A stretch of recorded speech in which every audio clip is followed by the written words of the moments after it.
la mécanique quantique est une théorie physique qui a été élaborée au début du XXe siècle et qui a eu un développement très important depuis et qui est à la base de notre civilisation, de l'information et de la communication, puisqu'en particulier, elle est à la base de toute l'industrie électronique et de la microélectronique. C'est une théorie qui est paradoxale, parce qu'elle est extrêmement prédictive, très précise dans ses prévisions, donc, mais en même temps, elle manipule des objets dans l'infiniment petit, des objets quantiques, dont nous verrons qu'il n'est pas possible de se faire des représentations mentales précises. Comme elle est paradoxale, elle est fascinante. Et elle a beaucoup fasciné de monde, et en particulier si vous tapez dans votre Explorer de web les mots quantiques, les mots médecine quantique, les mots conscience quantique, vous verrez apparaître une floraison de sites web, tous plus imagés les uns que les autres, et qui se basent apparemment sur la mécanique quantique. En fait, ce sont plutôt des élucubrations, souvent, qui reposent sur aucune démarche scientifique, mais qui se saisissent du côté fascinant des concepts que manipule la mécanique quantique. Dans les figures, dans les temps qui suivent, là, je vais vous exposer les principes de base pour que vous puissiez vous y reconnaître dans ces débats.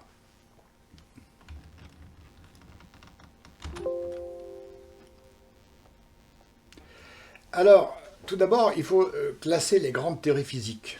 En fait, il y a 4 grands domaines de la physique théorique actuellement et qui sont paramétrés par 2 paramètres. La vitesse, d'abord, des objets en question et leur taille. La vitesse, avec l'étalon qui est la vitesse de la lumière, 300 000 km par seconde, eh bien, ou bien les objets sont très lents, c'est-à-dire ils peuvent aller jusqu'à des milliers de mètres par seconde, ou bien ils vont à des vitesses proches de la vitesse de la lumière. Et puis, leur taille, la taille limite est le centième de micron, 10 puissance moins 8 mètres, qui sépare les objets macroscopiques à notre échelle des objets microscopiques et donc des objets quantiques. Donc, la mécanique classique, à gauche, en haut, traite des objets relativement lents et importants, donc c'est de la physique des objets macroscopiques, des billes, des fusées, des planètes, etc. Si ils se déplacent à plus grande vitesse, on a besoin de théories relativistes, la relativité restreinte et la relativité générale. Si maintenant on a des objets qui sont très petits et qui vont à des vitesses relativement lentes, eh bien on a besoin de la mécanique quantique, j'allais dire la mécanique quantique de base.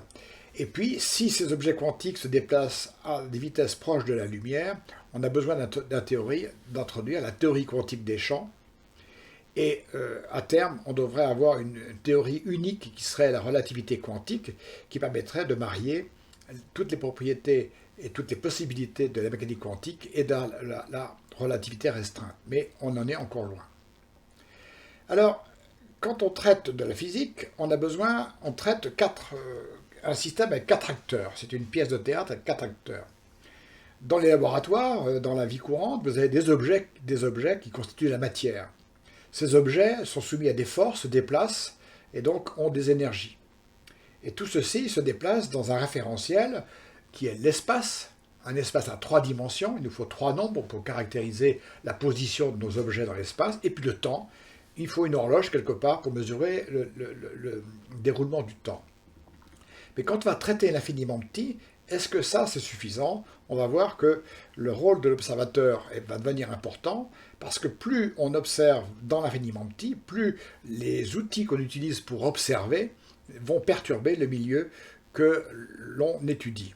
Donc dans l'infiniment petit, on ne peut pas observer sans perturber et c'est ça qui va être un élément majeur pour déterminer la mécanique quantique. En effet, si vous regardez le tennis à Roland-Garros, eh bien vous voyez qu'il y a des détecteurs qui permettent de détecter si la balle d'abord est sortie du terrain et à quelle vitesse elle va. Là, on utilise des ondes électromagnétiques, de l'infrarouge. Eh bien, il est évident que la mesure ne va pas perturber le mouvement de la balle. Par contre, si on veut étudier dans l'infiniment petit les mouvements des molécules, etc., on va utiliser des outils comme les microscopes électroniques, qui sont des microscopes très puissants qui envoient de la lumière avec une longueur d'onde très petite pour mesurer les détails. Eh bien, l'énergie qui est transmise par le microscope électronique sur l'objet observé peut le perturber. Alors, ceci c'est du bon sens. Heisenberg, qui est un grand physicien du début du XXe siècle, a mis ceci en forme et a donné les limites de l'exercice, parce qu'on pourrait se dire que peut-être qu'avec l'évolution des technologies, on pourrait étudier de manière tout à fait aussi précise que l'on veut l'infiniment petit. Il a eu un raisonnement simple que je vais exposer rapidement, mais surtout, il va établir des relations qui ensuite, on peut les déduire de manière beaucoup plus formelle des grands principes de la mécanique quantique. Cela provient du fait qu'il a imaginé qu'on puisse observer le mouvement d'un électron, qui est une petite particule, qui est à une position x donnée, avec une vitesse v0, et si on veut savoir sa position, on va envoyer des photons, de la lumière, qui va interagir avec l'électron et qui va être diffusé. Et c'est cette photon diffusé qui va nous permettre de savoir où était la particule. Mais le fait de faire cette interaction va modifier la trajectoire de la particule, si bien qu'on a estimé la position de la particule, mais on a perdu de l'information sur sa vitesse. Alors tout ceci s'exprime par des inégalités qu'on appelle les inégalités d'Heisenberg. Celle-ci, c'est celle sur la position. Elle dit que la fluctuation sur la mesure de la position, c'est en gros l'erreur sur la mesure de la position et l'erreur sur la mesure de la vitesse, sont toujours plus grandes qu'un facteur comme h, qui est une constante de Planck, sur 4pi, m étant la masse de l'objet. Donc, quel que soit l'outil technologique qu'on va utiliser, on ne pourra jamais réduire l'incertitude sur la mesure de x et la mesure de l'incertitude sur la vitesse aussi petite que l'on voudra. Si on veut mesurer x très précisément, delta x tend vers 0, alors auquel cas la vitesse va augmenter, l'erreur sur la vitesse va augmenter et réciproquement. Alors la fameuse constante h ici, c'est la constante de Planck. Dès que vous la voyez quelque part dans une formule, c'est signe que c'est la mécanique quantique. H est une constante qui a été mesurée, qui a été calculée et qui est heureusement très petite. Pourquoi heureusement très petite? Parce qu'elle ne s'applique qu'à l'infiniment petit. Donc, en mécanique quantique, on doit traiter les 4 acteurs classiques, énergie, matière, temps, espace, mais aussi on doit quelque part inclure l'effet de l'observation. Alors, les inégalités d'Heisenberg, en fait, sont au nombre de 4. Il y en a 3 qui concernent la position-vitesse. Il y a delta x, delta p. P, c'est une façon d'écrire la vitesse plus classiquement, puisque P, c'est le produit de la masse par la vitesse de la particule. Et on aurait donc delta y, delta p selon l'axe y, delta z sur delta p, z selon l'axe z. Donc, il y a 3 inégalités d'Heisenberg pour l'espace, puisqu'il y a 3 dimensions. Et puis, il faut ajouter l'inégalité pour le temps et l'énergie, qui sont reliés par les mêmes relations, à savoir, et ce sera cette relation qu'on va utiliser tout à l'heure pour, par exemple, essayer d'expliquer l'effet tunnel. Alors, h est très petit, c'est une unité qui vaut une très très petite fraction des unités d'énergie que l'on sait manipuler à notre échelle, si bien que si on applique les relations d'Heisenberg à des objets comme par exemple un coureur comme Usain Bolt courant le 100 mètres, eh bien la mesure de sa vitesse va très peu perturber sa position, 10 puissance moins 36 mètres, qui est absolument même invisible. En revanche, si on fait le même calcul pour un électron qui est beaucoup plus léger, eh bien, on trouvera des variations. Par exemple, la mesure de sa vitesse va perturber la mesure de sa position d'une valeur qui certes est petite à notre échelle, mais est tout à fait conséquente à l'échelle de la particule qu'on étudie. Alors, les inégalités d'Heisenberg n'ont pas que des effets limitatifs, elles ont aussi un certain pouvoir prédictif. En particulier, elles vont permettre de se donner une petite interprétation d'un effet quantique spécifique qu'on appelle l'effet tunnel. L'effet tunnel ou effet passe-muraille. En effet, de manière classique, si on a une bille sur un terrain vallonné et qu'on veut lui faire passer un obstacle de hauteur h ici avec une certaine énergie, eh bien, on lui donne une vitesse initiale Si cette vitesse initiale n'est pas suffisante, la bille va remonter et va revenir au point de départ, elle ne passera pas, parce que son énergie cinétique, 1 demi de V2, est plus petite que l'énergie potentielle nécessaire pour vaincre la barrière. Ensuite, si on augmente l'énergie suffisamment, et si l'énergie cinétique devient supérieure, elle peut passer la barrière et passer de l'autre côté. Donc, en physique classique, où l'énergie cinétique est inférieure à l'énergie potentielle nécessaire, la bille ne passe pas. Si l'énergie cinétique est supérieure, la bille passe la barrière. En mécanique quantique, eh bien, les choses ne se passent pas du tout comme ça. Si l'énergie cinétique est plus petite que l'énergie potentielle, eh bien, la bille peut, à une certaine probabilité, de passer la barrière. Et inversement, si elle est supérieure à EP, la bille peut ne pas passer, même si apparemment elle a l'énergie suffisante, elle peut être bloquée par la barrière. Alors comment peut-on expliquer ça? On en fera une démonstration rigoureuse avec l'équation de Schrödinger plus loin, mais avec les relations d'Eisenberg, on peut s'en faire une petite idée du processus, parce qu'on peut interpréter cette relation d'Eisenberg comme le fait que, bien sûr, l'énergie d'un système est conservée, mais cette énergie peut fluctuer, en plus ou en moins, à condition que ces fluctuations soient telles que, soit pendant des durées de temps limitées, telles que delta t, delta e soit supérieur à h sur 2, soit de l'ordre de h bar sur 2.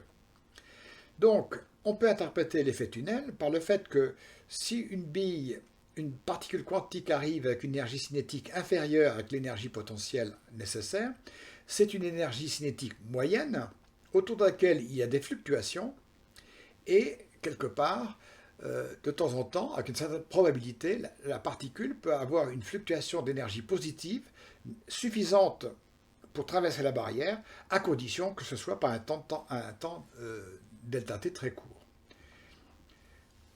Donc, l'effet tunnel peut quelque part s'interpréter par les fluctuations sur l'énergie d'une particule quantique qui est contrainte par l'inégalité d'Eisenberg.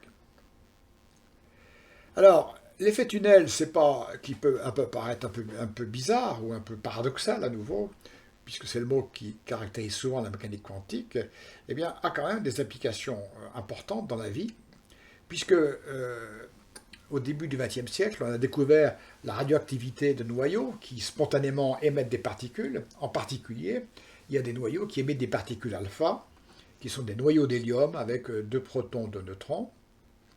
Et ce qui était très curieux, c'est que cette radioactivité alpha se faisait selon les noyaux, selon des modalités très différentes. Certains noyaux, j'allais dire, crachaient des particules alpha avec des durées de vie très rapidement, c'est-à-dire toutes les secondes ou toutes les minutes. Et puis d'autres, par contre, il fallait des mois, des années, voire des millénaires. Certains, il fallait 1 milliard d'années en moyenne pour qu'un noyau émette une particule alpha. Alors, l'explication a été donnée par M. Gamow, qui est un physicien assez célèbre, qui a fait cette étude-là avant la guerre 45, et qui a imaginé que les particules alpha étaient confinées, c'est un mot à la mode, confinées dans le noyau par les forces nucléaires, qui constituaient une espèce de barrière qui les empêchait de s'échapper. Mais cette barrière avait une hauteur assez bien définie, et si la particule alpha traversait la barrière, elle se retrouverait de l'autre côté, et là, elle serait éjectée parce qu'elle serait soumise uniquement à la force de répulsion coulombienne entre le noyau et elle-même. Il a donc, en fonction d'un certain nombre de caractéristiques du noyau, calculé les barrières de potentiel et démontré que, par effet tunnel, on pouvait reproduire les grandes caractéristiques des émissions de particules alpha par les noyaux. Maintenant, vous entendrez peut-être parler des microscopes à effet tunnel qui sont extraordinairement courants pour l'étude de l'infiniment petit, des matériaux, même de l'imagerie médicale. Eh bien, en fait, le microscope à effet tunnel utilise effectivement cette propriété qu'ont les particules chargées de passer des barrières apparemment infranchissables d'un point de vue classique. Cela permet de visualiser, par exemple, ici, la surface d'un cristal de nickel avec la répartition des atomes. Donc, l'effet tunnel est un effet typiquement quantique, passe-muraille, dirait-on. On l'appelle effet tunnel parce qu'on a l'impression que les particules ont creusé un trou dans la barrière de potentiel, ce qui est faux. elles illustrent le comportement paradoxal des particules quantiques. Elles sont contraintes. L'effet tunnel est, disons, explicable ou paramétrable par les relations d'Heisenberg, mais on en verra une démonstration beaucoup plus convaincante plus tard.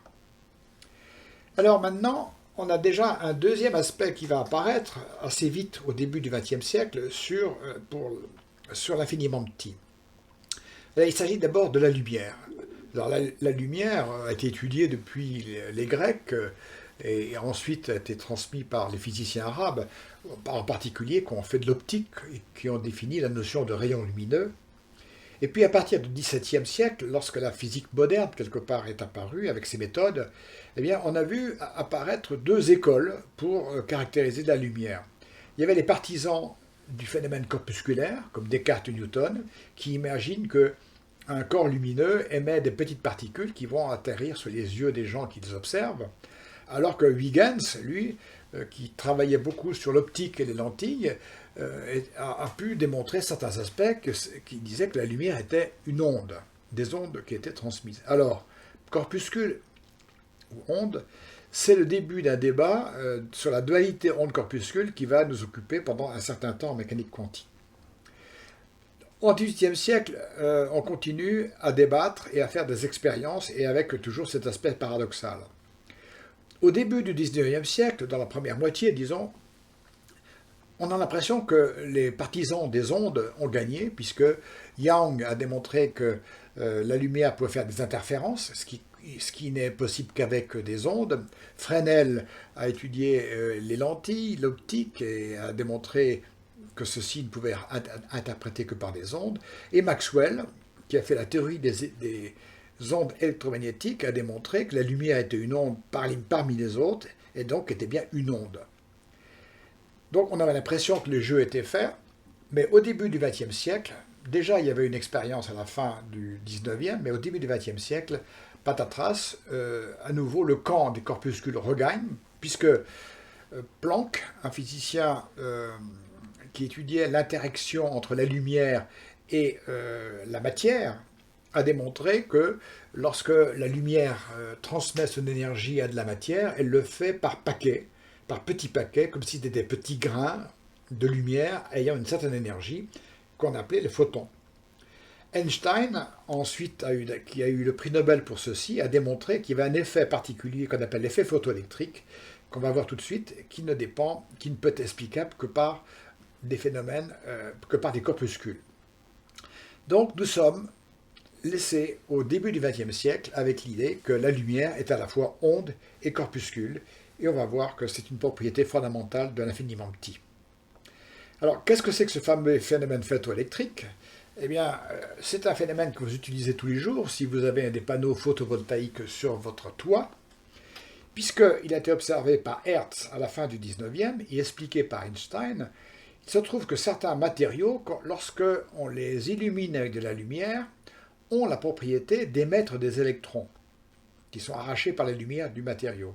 Sauf que, par exemple, si on fait l'expérience avec des rayons bleus ou ultraviolets, le phénomène est patent, on voit bien les électrons. Par contre, si on le fait avec des rayons rouges ou infrarouges, rien ne se passe, quelle que soit l'intensité lumineuse que l'on met. Einstein en a fait la démonstration rigoureuse.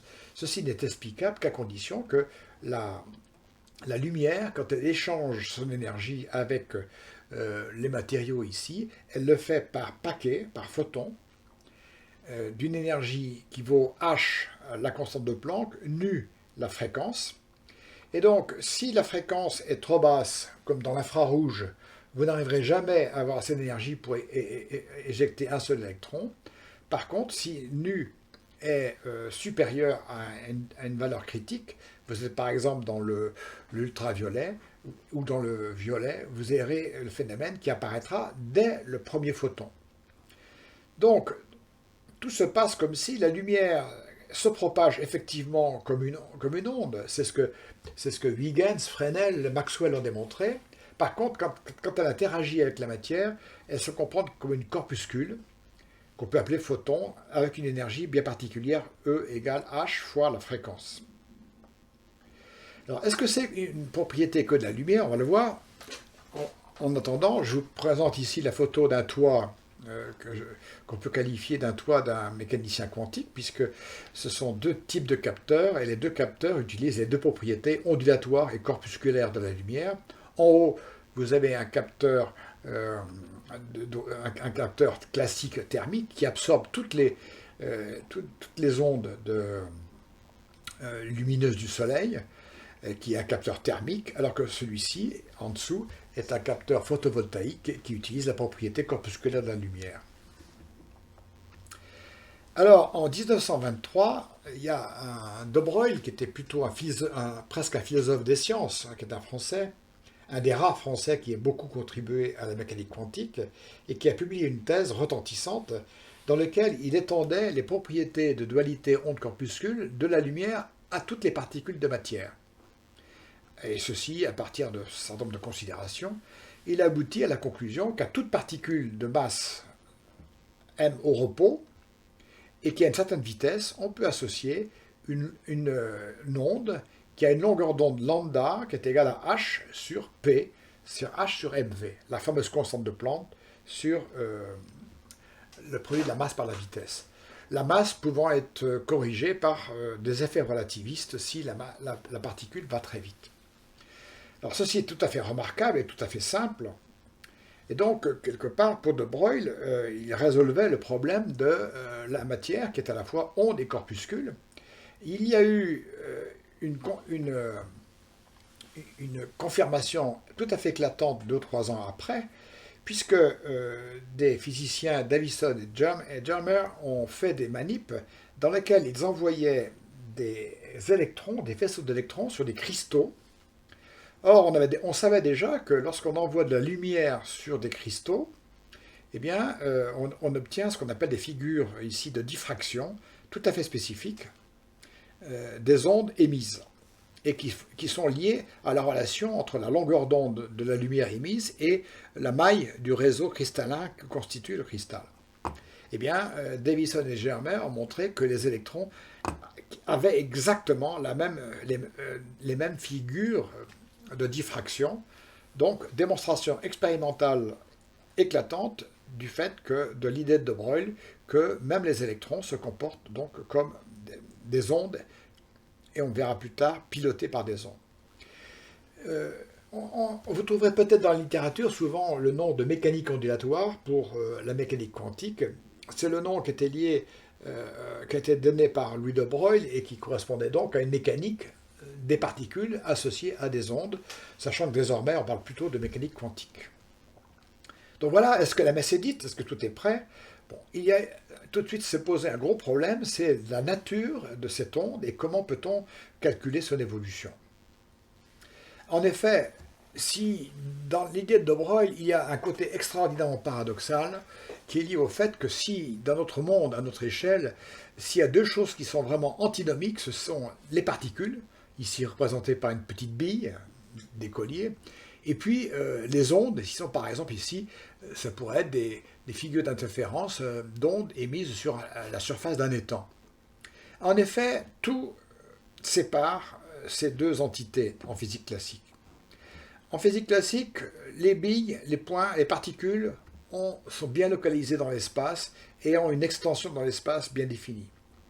Une onde, elle, se propage, elle peut même envahir tout l'espace disponible, donc elle n'est pas localisée et elle a une extension qui peut devenir à la limite infinie. Une bille se propage quand on la lance, eh bien quand on la lance, elle a une trajectoire bien définie avec une vitesse bien particulière et observable. Ça marche aussi pour les fusées. Quand on envoie une fusée sur Mars, on peut calculer sa trajectoire, c'est-à-dire sa position et sa vitesse de manière très précise. Une onde, elle diffuse dans toutes les directions, elle n'a pas de trajectoire bien particulière. Les objets classiques comme les billes sont dénombrables et séparables, c'est-à-dire quand on fait un sac de billes, on peut compter ces objets et les individualiser. Par contre, les ondes, lorsque vous avez dans un milieu beaucoup d'ondes qui sont en interaction, elles sont indénombrables et il est très difficile de les séparer les unes des autres.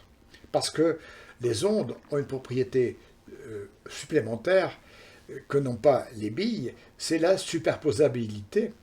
En effet, si vous avez deux billes, vous ne pouvez pas les mettre exactement au même endroit dans l'espace, il faut qu'elles soient l'une à côté de l'autre.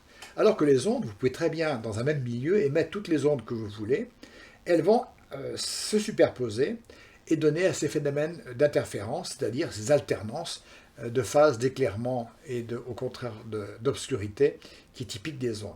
Donc, ondes, corpuscules sont deux entités qui, dans la physique classique, sont vraiment antinomiques. Comment va-t-on pouvoir gérer dans la mécanique quantique, puisqu'on a vu que les objets quantiques partagent les propriétés des corpuscules et des ondes?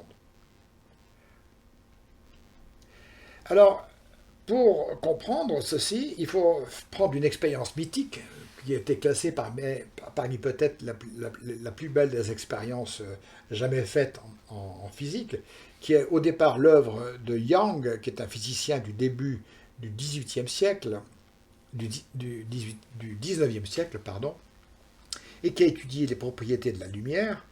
Et pour ce faire, il avait une source qu'il envoyait sur un écran percé de deux fentes, et il observait ce qui se passait sur un écran qui était derrière. Alors si on fait une expérience mentale d'un tel système avec des petites particules, avec des billes, des grains de plomb de chasse, etc., qu'est-ce qu'on observe? Si on bouge la fente de droite, eh bien, on observera sur l'écran un impact sous forme ici, qui est lié à l'impact de toutes les particules qui sont passées par la fente gauche. Si ensuite on ferme celle de gauche ou celle de droite, on aura la figure symétrique.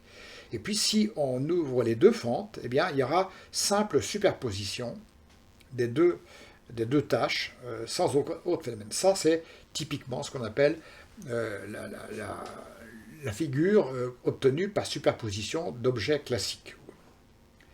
Si on fait, et il l'a fait, Young, si on fait la manip avec non plus des particules, mais avec des ondes, eh bien, on aura bien sûr, s'il y a une seule fente d'ouverte, on obtient toujours ces taches lumineuses séparées. Par contre, si on ouvre les deux, il se produit un phénomène d'interférence au chevauchement des deux ondes, et ces interférences vont produire des alternances de raies lumineuses et de raies sombres, qui est typique des ondes. Donc, l'expérience de Young est un outil apparemment imparable pour détecter ce qui est onde et ce qui est corpuscule. Comment les objets quantiques vont-ils se débrouiller avec ça? Alors, on prend le même dispositif et on suppose qu'on fait ça avec des électrons, dont on sait maintenant depuis De Broglie qu'ils sont quantiques et qui peuvent avoir des comportements ondulatoires. On met un écran percé et puis on détecte l'électron. Alors, première chose sur un écran, c'est ce qui se passait dans les vieux appareils de télévision avec leur grand tube cathodique. C'était donc des canons électrons qui envoyaient des électrons sur un écran qui scintillait au point d'impact. Donc il y a déjà un premier côté que De Broglie devra expliquer, c'est que bien sûr les électrons se propagent comme des ondes, mais quand un électron arrive sur l'écran, d'un seul coup il n'est plus onde, il se comporte comme une corpuscule.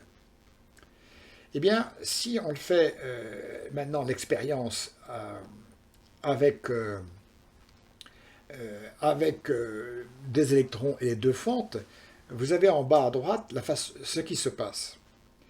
Alors effectivement, chaque électron qui arrive va produire un impact séparé, mais l'ensemble, quand vous faites la statistique de tous les électrons qui vont être envoyés, eh bien vous apercevez que la répartition des impacts reproduit les franges d'interférence qui sont typiques, spécifiques des ondes. Et l'expérience a été faite même avec des moyens modernes. L'expérience se produit effectivement même si on envoie les électrons un par un, c'est-à-dire qu'un électron interfère avec lui-même. Donc la seule façon d'expliquer ce phénomène-là, c'est de dire que l'onde associée à l'électron passe par les deux fentes à la fois, et ensuite produit ce phénomène d'interférence en sortie. Donc, l'expérience de Young, les expériences de Germer Et l'idée de Broglie est de dire que les objets de la mécanique quantique se propagent comme des ondes, mais se comportent comme des particules, dès qu'on veut mesurer certaines de leurs propriétés.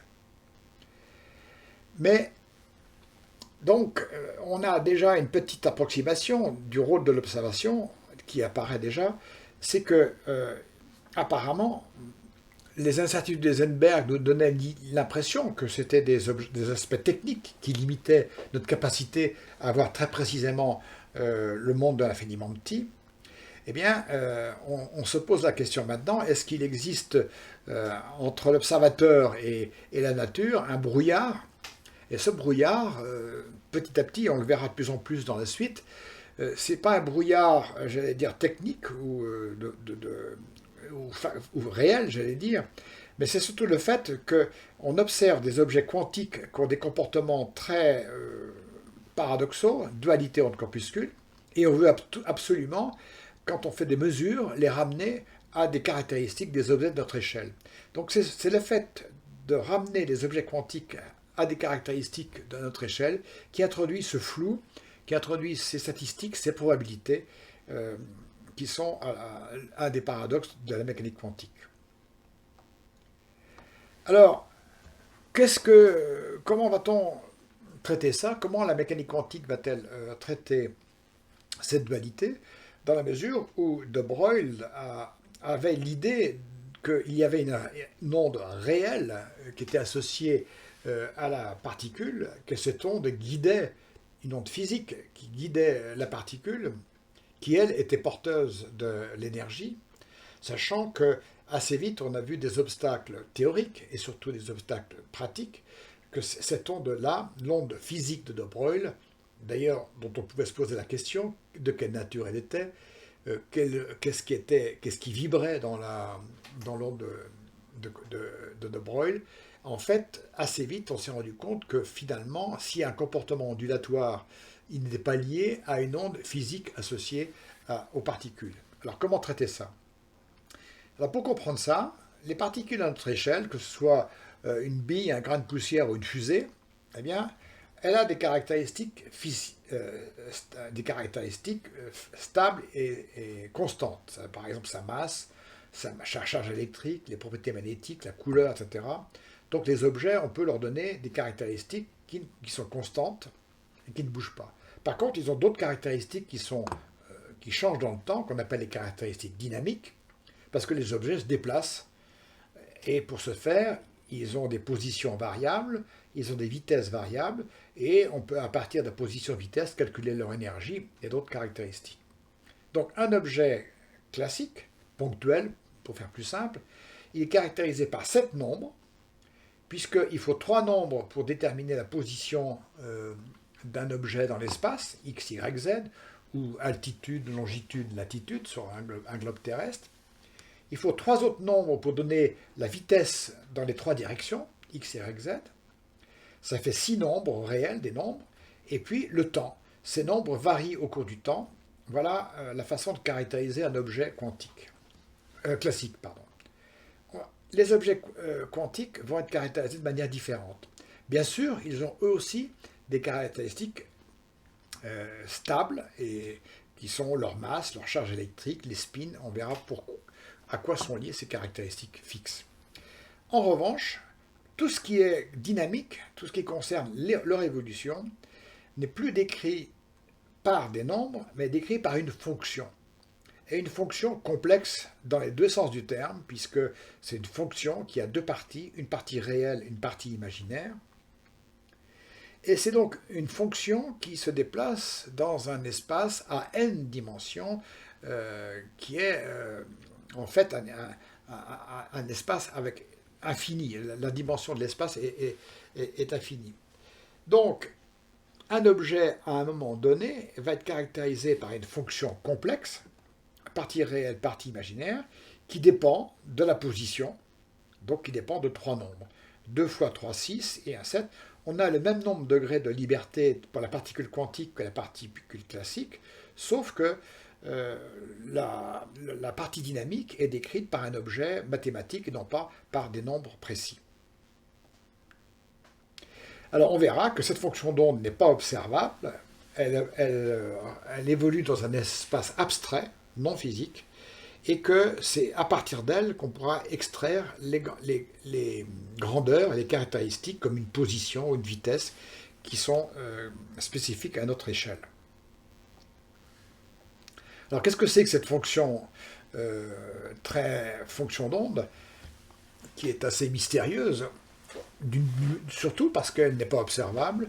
C'est donc, par exemple, pour un objet qui se déplace sur une ligne droite, c'est une fonction qui a une partie réelle, une partie imaginaire, qui sont inobservables. À la rigueur, à l'expérience, est accessible le carré de son module, c'est-à-dire le carré de la partie réelle plus le carré de la partie imaginaire, et ceci a toutes les caractéristiques d'une probabilité. Donc on peut sortir de la fonction d'onde par calcul la probabilité d'avoir la particule à un endroit ou à un autre au cours du temps. Donc voilà une représentation d'un objet qui se déplace sur une ligne droite à une dimension. C'est voilà une fonction d'onde calculée. Et puis à cette fonction d'onde correspond une densité de probabilité qui donne la probabilité de trouver la particule, avec un maximum ici, là où elle est la plus probable, mais on a une possibilité de la voir plutôt à droite et plutôt à gauche. Et on verra que cette extinction-là est contrainte par la relation d'Eisenberg. Alors, comment évolue la fonction d'onde? Puisque on dit ça décrit tout l'objet. Eh bien, une des équations, parce qu'il y en a beaucoup, il y en a de plusieurs, qui sont liées à des approximations que l'on peut faire ici. Alors, l'équation de Schrödinger, qui est la plus célèbre, parce qu'elle a été établie parmi les premières vers les années 1925, donne l'évolution au cours du temps de cette fonction d'onde. C'est déterminé par un opérateur, qui est l'opérateur énergie, un opérateur qui est, dont on verra la composition tout de suite, et puis qui donc détermine l'évolution au cours du temps de la fonction d'onde. Alors, psi de t est calculable mais non observable. Par contre, si on prend le modulo carré, on a vu que c'est une probabilité de présence qui peut être statistiquement étudiée dans un laboratoire. Dans les cas les plus courants, l'opérateur énergie, c'est simplement l'opérateur qui correspond à l'énergie cinétique et à l'énergie potentielle, sauf qu'ici, il ne s'agit pas de nombres, mais il s'agit d'opérateurs au sens mathématique du terme. Alors, les fonctions d'onde appartiennent à un espace abstrait de dimension infinie, et ce qui pose beaucoup de problèmes d'interprétation, puisque cet espace, il est abstrait, et donc on ne peut pas se le représenter. Donc, pour illustrer, revenons à notre effet tunnel. Comment l'équation de Schrödinger va-t-elle décrire l'effet tunnel? Eh bien, vous avez ici en dessous une animation prise dans Wikipédia. Vous avez en haut la partie calculée la partie imaginaire calculée de la fonction d'onde, de la particule qui arrive sur la barrière. En dessous, vous avez la partie réelle de la fonction d'onde, de la particule qui arrive sur la barrière. Et en dessous, la troisième figure, vous avez la probabilité de présence de cette particule. Donc on voit qu'elle arrive sur la barrière. Là, il y a un phénomène complexe qui se produit avec une partie de l'onde qui traverse et une partie qui réfléchit. Et tout ceci est calculable. Donc, le calcul de Schrödinger, dans un espace de configuration mathématique très compliqué, permet d'avoir accès à des données qu'on vérifie par l'expérience.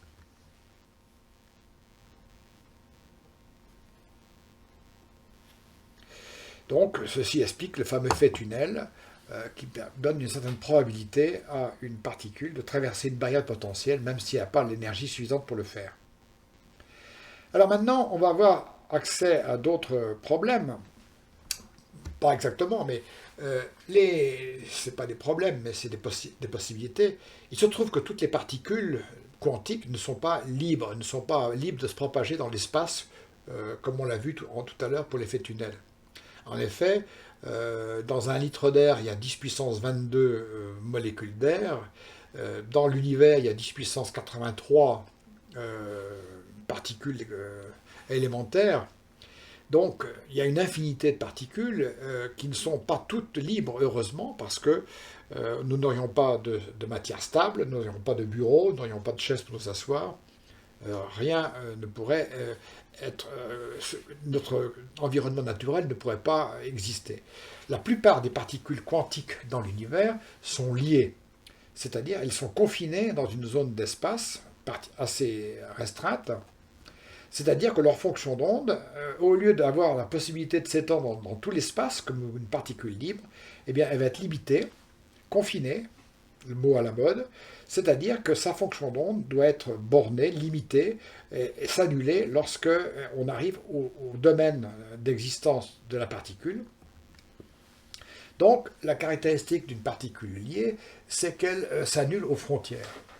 Alors, parmi toutes les particules liées, il y en a toute une catégorie fondamentale, ce sont celles qui sont dites stationnaires, c'est-à-dire des particules dont les caractéristiques n'évoluent pas au cours du temps. C'est-à-dire l'énergie cinétique, l'énergie potentielle moyenne, l'énergie totale, etc., sont constantes au cours du temps. C'est ce qu'on appelle des particules liées dans un état stationnaire. Eh bien, si on fait une analogie avec les cordes vibrantes, hein, vous prenez une corde de harpe, si vous la suspendez en l'air, eh bien, elle ne va pas vibrer. Si vous en fixez les deux extrémités et que vous la mettez sous tension, elle va vibrer dans un état stationnaire qui correspond à une note bien particulière, à une fréquence bien particulière. Eh bien, ça va être la même chose pour les fonctions d'onde. Si vous prenez une fonction d'onde d'une particule liée et que vous imposez qu'elle ait un comportement moyen indépendant du temps, vous obtiendrez ce qu'on appelle des ondes stationnaires. Et pour ce faire, il faut que la longueur d'onde associée à la particule soit un multiple de la longueur du domaine considéré. Ceci n'est possible qu'à condition que les états quantiques de la particule soient quantifiés. Il n'y a que quelques états particuliers qui sont accessibles à la particule. Donc, calculant la fonction d'onde, les fonctions d'onde des particules qui sont confinées et dans un état stationnaire ont des niveaux d'énergie quantifiés, c'est-à-dire qu'on peut énumérer. Il ne peut pas prendre n'importe quel état. Ce mot quantification est à l'origine de la mécanique quantique. La mécanique quantique, c'est la mécanique des objets qui peuvent avoir des niveaux d'énergie quantifiés quand ils sont confinés.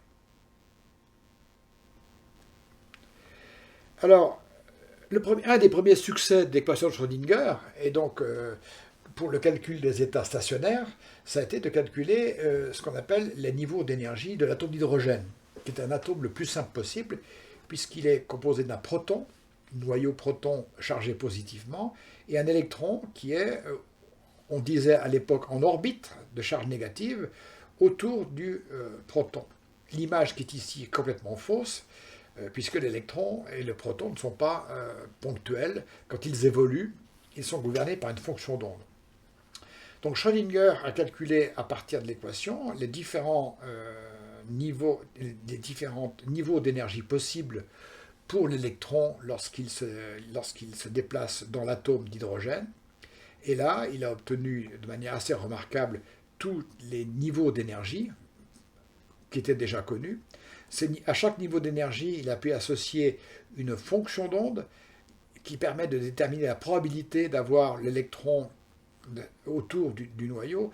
Donc plus on a des états de probabilité compliqués avec des lobes, plus le niveau d'énergie est élevé, alors que les niveaux fondamentaux correspondent à des répartitions probabilistes simples autour du noyau.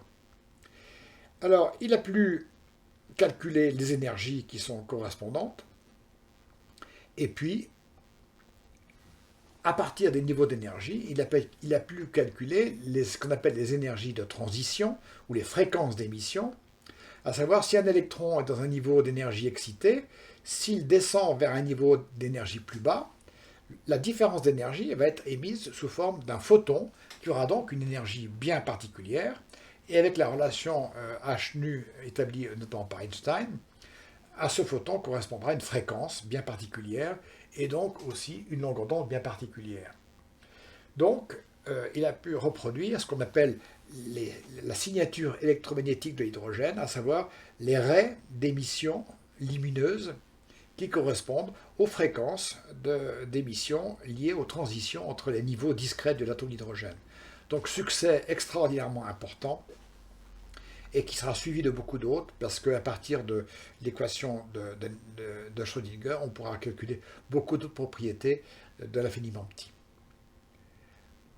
Alors le problème maintenant, c'est que si on comprend à peu près qu'un objet quantique, sa dynamique est décrite par une fonction d'onde, qui est un objet complexe, mais qu'on peut calculer et quelque part dont on peut extraire des probabilités. Mais désormais, si on se pose des questions de laboratoire en disant mais j'ai un électron qui se promène quelque part, je voudrais savoir sa position ou voir sa vitesse, j'ai un électron dans un matériau qui se déplace, donc on a besoin de caractériser des choses et non pas que la fonction d'onde. Comment peut-on passer du calcul de la fonction d'onde à l'estimation de la position ou de la vitesse d'un objet quantique qu'on pourra mesurer dans le laboratoire? Et c'est là certainement un des aspects les plus paradoxaux et les plus mystérieux de la mécanique quantique. Puisque on va partir d'une fonction d'onde qui est un objet mathématique abstrait dans un espace,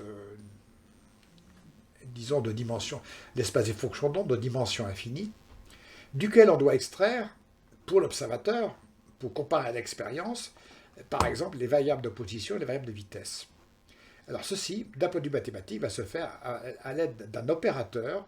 À chaque mesure, à chaque grandeur à mesurer, chaque observable, on va associer un opérateur mathématique qui va extraire de la fonction onde les valeurs possibles et de manière probabiliste pour comparer à celles qu'on va mesurer sur l'expérience. Mais cet opérateur, il a la propriété de modifier la fonction d'onde. C'est-à-dire que la fonction d'onde, après la mesure, sera modifiée. On appelle ça le processus de réduction de la fonction d'onde. Parce que parmi toutes les possibilités de vitesse, par exemple, qui étaient dans la fonction d'onde, on n'en sélectionne qu'une seule. Donc la fonction d'onde qui est ensuite en résulte, c'est la fonction d'onde caractéristique d'une particule avec une seule vitesse. Donc mesurer, c'est perturber la fonction d'onde et ce qu'on appelle la réduire.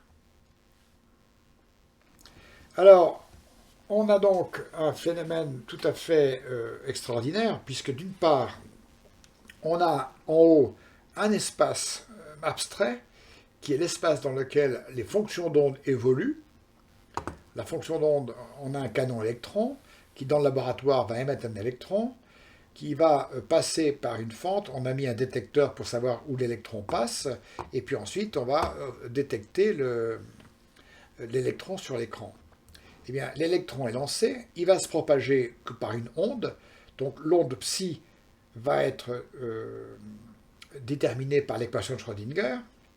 Là, il va se produire un phénomène particulier de détection, donc détecter, c'est savoir par quelle fente, par exemple, passe l'électron.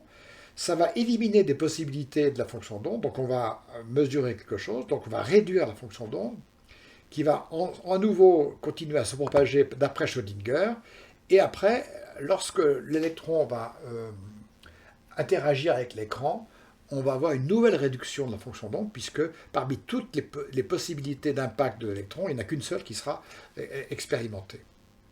Donc, processus qui a mis beaucoup de temps à être compris, et qui donc introduit bien la notion d'onde familière avec de Broglie, sauf que cette onde-là n'a aucune existence physique, c'est une onde abstraite qui voyage dans un espace abstrait. Donc il y a un phénomène tout à fait paradoxal dans la mécanique quantique, qui elle est parfaitement prédictive et tout à fait rigoureuse, notamment pour l'évolution des fonctions d'onde dans un espace abstrait, et ensuite le processus de mesure, de réduction de la fonction d'onde, va faire estimer à partir de ces fonctions d'onde des grandeurs observables selon un processus qui est parfaitement probabiliste. Donc, et dès le départ et pendant tout un siècle, on continue encore à se poser des questions sur la nature exacte de ce processus, sur la nature exacte de ce lien que l'on fait entre un espace mathématique abstrait et l'espace physique des réels, des observables. Et ça fonctionne, c'est vérifié tous les jours dans les laboratoires.